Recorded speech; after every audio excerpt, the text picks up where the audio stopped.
laying in a hammock, I can now explain what I was doing. You see, I worked for the people, and I was trained by the people that did propaganda for President Ronald Reagan. And we were pounded into our brains that what the president did when he said, "Mr. Gorbachev, tear down this wall," was he made a statement. He got attention.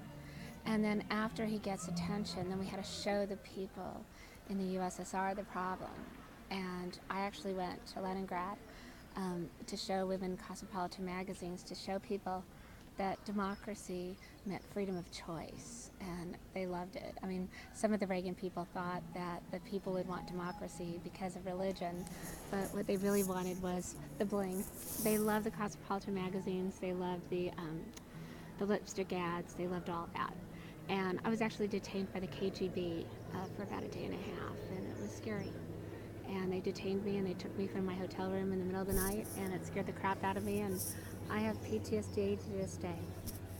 But anyways, after we showed them the problem of communism, that capitalism offered choice and the freedom to succeed, communism in the USSR ended.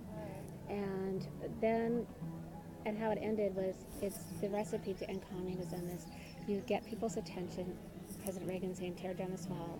You show the people the problem, and then you make sure that the politicians are listening, or the election happens, and then change happens. So what I did at RightsCon was to show people the problem. And the problem is that surveillance is a problem. The problem is that the government has suppressed information, and even my Google searches are different in the EU than in America. And the problem is it's companies trying to determine what we see online. And it's wrong. And excessive surveillance is wrong.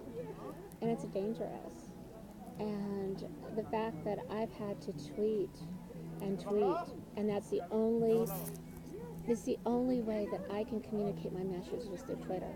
It's the only pure, transparent form of communication online.